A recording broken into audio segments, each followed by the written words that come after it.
side to side. Some people have to chew up and down. Some people are long chewers, short chewers. You've got same mouthful of peanuts. Someone did a study where the people come into the lab, gave them the same mouthful of peanuts. These are all people with healthy teeth. And it ranged from 17 to 110, the number of chews that the people felt that they had to do before they were ready to swallow it. So anyway.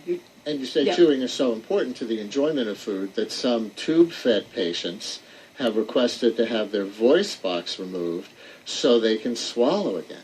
That's right. If you have a problem with swallowing coordination, because it's pretty complicated what's going on inside your neck when you swallow. It's kind of like a railroad switching yard in there. The voice box, the larynx, has to change position so that the food tube is open. It's because the air tube is normally open, and it's got to move over. So if you've got a problem with that swallowing coordination and you can't swallow anymore, one of the things that can be done for you is to just remove the voice box. That way you can swallow. And there are people who would rather be mute than to not be able to swallow normally. But continuing with the narrative, bolus formation has now been achieved.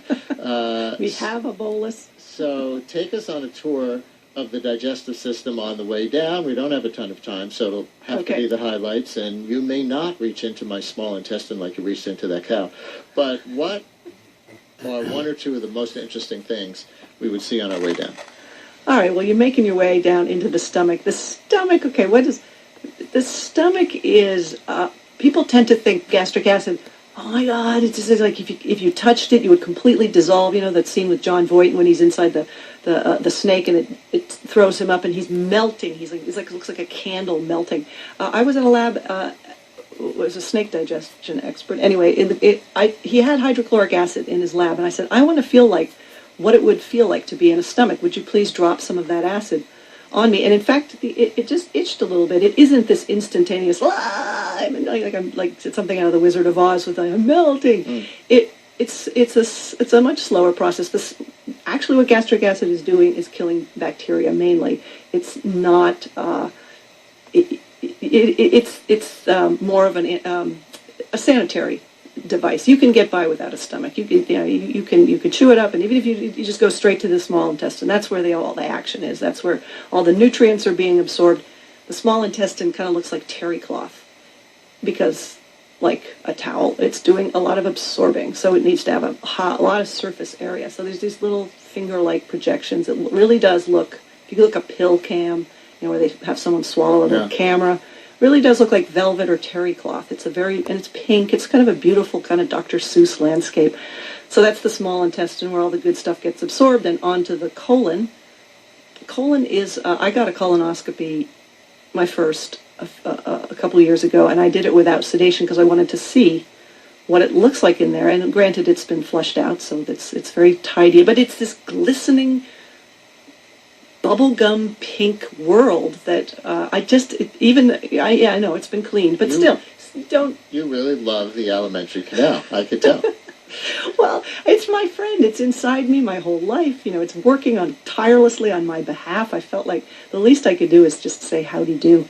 All right, you want to talk to some of the digestively curious out there? Erwin and Wyckoff, you're on WNYC. Hi, Erwin. You could talk about the condition called xerostomia.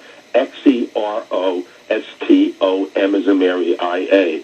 Xerostomia is where you have the severe inability to produce in this dry eye, dry mouth. Mm-hmm. But if it's really severe, as your author knows, it can cause everything from the loss of your teeth all the way down to loss of bowel function and severe constipation. In other words, from lack of saliva production. Yes? Well, this is a condition called the inability to produce it. Right. So, you know about that? Without saliva, you're definitely in a world of trouble. And like you mentioned, you don't, without being able to buffer the acids that you take in, your teeth will literally soften and dissolve. I'm not familiar with the further on down the line consequences of it, but it sounds like quite a serious condition. You do devote a chapter of the book to the wonderful world of fecal transplant therapy, which garnered a front-page article in the New York Times a few months ago and was heard about here on Freakonomics recently The idea being that a fecal transplant from a healthy person to a digestively sick one can help restore normal balance of bacteria. Yep. Do you have a verdict? Absolutely. Fecal transplants are they're being tested in cases of inflammatory bowel disease, irritable bowel. I believe there are studies underway, and it's a surprisingly simple, inexpensive, and effective treatment. In particular, it's been used with chronic C. difficile infection, which is a very serious ailment, and 30,000 people a year die from it. And a fecal transplant is very much what it sounds like. You're taking healthy donor specimen and you're putting it in, reseeding the lower bowel so that you have a healthier mix of bacteria, and it is very swiftly effective. And I think you're going to be seeing it used more and more for different irritable, inflammatory bowel diseases. Hopefully it will work for that as well. Now, I should say, as we have 2 minutes left, that there are just so many eye-popping facts to be found in this book that there's just no way that we could have crammed them all into this one segment. But before we go, there was, I would say half the fun of the book is in the footnotes. We have an excerpt on our website now, and since we air in New York City, I wondered if you wanted to give a shout-out to Flushing, which you point out in a footnote is the home of the International Academy of Proctology. Why they're located in Flushing, that's for them to tell us. But you offer to pay good money for one of their 1962 gold charms that overlays the snake and staff medical symbol over an image of a rectum. Maybe you'll get a taker from our audience. I'm very hopeful because we're local now, and I feel like this person is out there. So far, nobody's contacted me, but it's a beautiful little, and it's like 12-karat gold, little charm, and I love the rectum. They incorporated that into the traditional medical, snake and staff.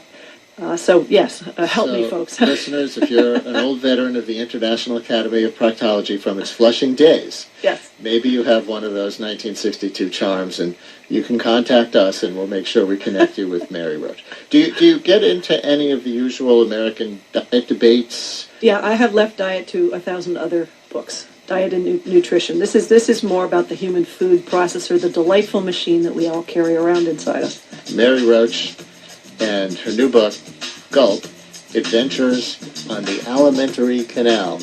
Brian Lehrer on WNYC. Have a great weekend. I'll be back live on Monday. Looking forward to talking to you then. WNYC receives support from Plaza Jewish Community Chapel, owned and operated by the Jewish community, located at 91st Street in Amsterdam, offering a full range of funeral services, including arrangements in advance. More information at plazajewishcommunitychapel.org. Charles P. Rogers Bed Company, bed makers in New York for 7 generations. Their new factory showroom at 26 West 17th Street is now open to the public, offering traditional and modern beds, as well as mattresses and bed linens. More at charlesprogers.com. I'm Mark Maron. On the next WTF, the mind-blowing comedy mind of Mel Brooks. There's a great energy that fear can create. Yeah. Is that kind?